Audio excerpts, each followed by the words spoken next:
లోక్సభ ఎన్నికలను ప్రశాంతంగా నిర్వహించేందుకు అన్ని చర్యలు తీసుకుంటున్నామన్నారు నిజామాబాద్ జిల్లా కలెక్టర్ రాజీవ్ గాంధీ హనుమంతు. ఎన్నికల షెడ్యూల్ రిలీజ్ అయినప్పటి నుంచే కోడ్ అమల్లోకి వచ్చిందని చెప్పారు. అనుమతులు లేకుండా ఎలాంటి సభలు, సమావేశాలు నిర్వహించవద్దని సూచించారు. సమస్యాత్మక పోలింగ్ కేంద్రాలలో అదనపు పోలీసు బలగాలతో పాటు ప్రత్యేక నిఘా ఉంటుందన్నారు సిపి కల్మేశ్వర్. జిల్లాలో మొత్తం 18 చెక్పోస్టులు ఏర్పాటు చేస్తున్నామని తెలిపారు. జిల్లాలో పోలింగ్ స్టేషన్స్ 1423 పోలింగ్ స్టేషన్స్ ఉన్నాయి. అదేవిధంగా లొకేషన్స్ చూసుకుంటే 758 లొకేషన్స్ ఉన్నాయి.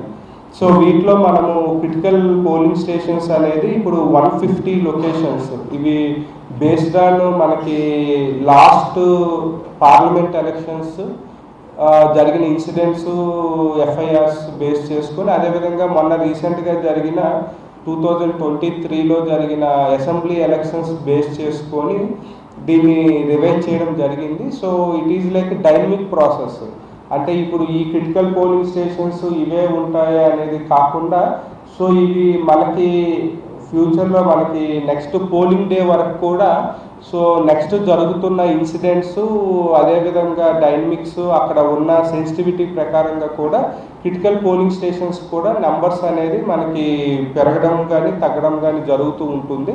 బట్ ఇప్పుడు ఉన్న సిచ్యువేషన్ ప్రకారంగా ఈ 437 పోలింగ్ స్టేషన్స్ని క్రిటికల్ పోలింగ్ స్టేషన్స్గా గుర్తించడం జరిగింది. 4 మహారాష్ట్ర బార్డర్తో ఉన్నటువంటి చెక్ పోస్టులు ఉంటాయి. మిగతా 3 జిల్లాలతో కామారెడ్డి, జగిత్యాల, నిర్మల్, ఈ 3 జిల్లాలకి బార్డర్లో 6 చెక్ పోస్టులని ఏర్పాటు చేయడం జరిగింది. అవే కాకుండా ఇంకొక 8 చెక్ పోస్టులు జిల్లా లోపల వేరే వేరే ప్లేసెస్లో అరేంజ్ చేయడం జరిగింది. ఈ 18 చెక్ పోస్టులు కాకుండా డైనమిక్గా పోలీస్ది కూడా ప్రతిరోజు చెక్ పోస్టులని ఏర్పాటు చేయడం జరుగుతుంది. ఈ నేపథ్యంలో ప్రజలతో కోరుతున్నది ఏంటంటే, మీరు 50,000 ఎక్కువ నగదు ఏమైనా క్యారీ చేస్తుంటే, ఏదైనా విలువైన వస్తువులు అంటే బంగారము, వెండి, వేరే ప్రెషియస్ మెటల్స్ని ఏమైనా క్యారీ చేస్తుంటే దానికి సంబంధించినటువంటి కాగితాల్ని మీరు క్యారీ చేయాల్సిందిగా కోరుతున్నాము.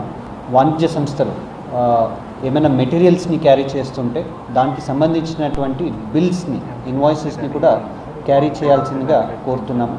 అది చెకింగ్ పాయింట్లో అందరూ పోలీస్ సిబ్బందికి మరియు చెక్ పోస్టులో ఉన్నటువంటి వేరే సిబ్బందులకి సహకరిస్తూ దానికి సంబంధించినటువంటి కాగితాలు లేకపోతే డిస్ట్రిక్ట్ గ్రీవెన్స్ కమిటీ అనేది కూడా ఏర్పాటు చేయడం జరిగింది. ఆ డిస్ట్రిక్ట్ గ్రీవెన్స్ కమిటీ రేపు నుంచి ఉంటుంది.